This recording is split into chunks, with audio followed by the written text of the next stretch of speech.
The first ever Filipino restaurant to earn a Michelin Star is in Chicago. I don't think we really could understand how big that was for us. To see that reward and to see that our staff is recognized for creating an amazing experience, so it's pretty awesome.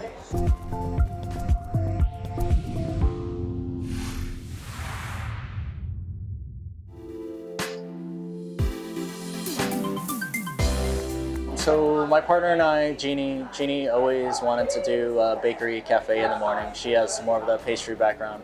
And then I always wanted to do savory food, dinner, lunch, stuff like that. And so we essentially combined our two concepts. So meaning together, she's also my business partner and life partner, my wife. And so it just felt very fitting. I just think that Filipino food is so underrepresented. It's different, it's so likable. And it deserves its share of the spotlight. Jeannie and I worked together at a restaurant. I was leaving as she was starting as a pastry chef at GT Fish and Oyster right in Chicago. And then I left to go work at a restaurant, and then we met through mutual friends a year later and then started hanging out and dating from there. We're married for 4 years now. I always knew that I was looking for a partner that I could work with because this industry is so demanding and it consumes so much of your time, and as any business does, and in order to have that personal life, that's kind of what I needed. So my mom is from Imus, Cavite, and then my dad grew up in Olongapo, and his family is originally from Pampanga region. My mom and dad met in Chicago in '75, but they both moved to this neighborhood when they first moved to the States. My mom's the one who's always like, "Oh, Tita, did you bring the arroz caldo?" They love her food, and she's always been a really great cook. I thought about it when I was in high school to go to culinary school, and it just didn't seem like a realistic job. I ended up finding a job polishing dishes at a restaurant during college, and I kind of loved how the restaurant worked, and I asked if I can cook, and at that point I decided that this is what I wanted to do.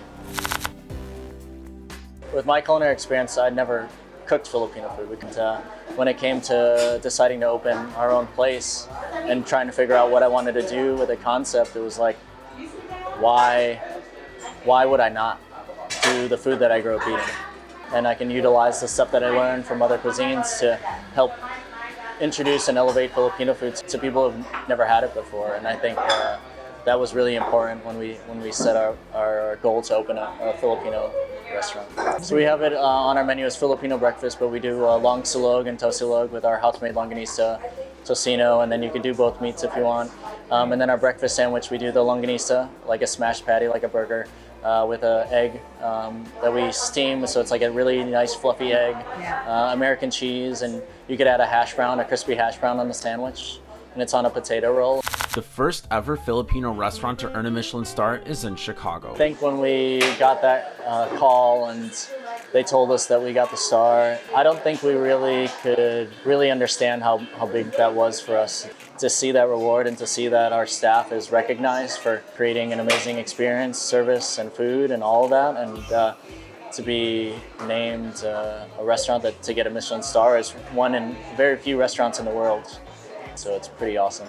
I think we just feel very fortunate and grateful. And, at the beginning it was, we can take every day as it comes. Now I feel like for the first time we can think more towards the future. No matter who's coming in, we want to make sure that they have the best experience, right? Like, you have a 13-course menu, you can spend upwards of $300-400 per person. That's a lot of money to spend, and so I tell everybody, it's like, if people are going to spend that much money on us, we have to make sure that we're providing an excellent experience for them.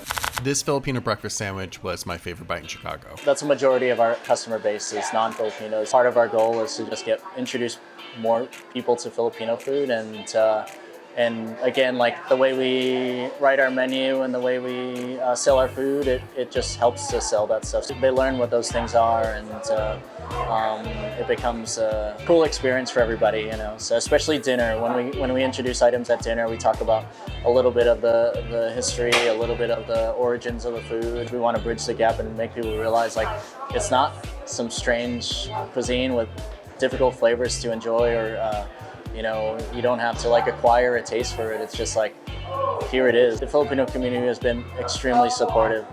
I think everybody is super proud and super excited to see others enjoying Filipino food, eat Filipino food, and see it in a different perspective. For Tim and Jeannie, as the owners and the chefs, it really shows how much they care because they're always here. They are always putting time in, and there's no job that's too small for them or anything that they sort of like brush off as unimportant. So I think that's the main thing, is to work for somebody who, like, you care about this person and you know that this is like a physical manifestation of their dream to do.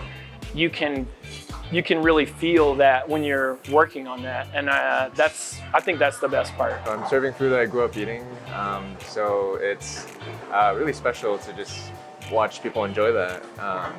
And I've never experienced that in other restaurants. You know, food is food, right? But like, your mom's food is always going to be more special to you, right?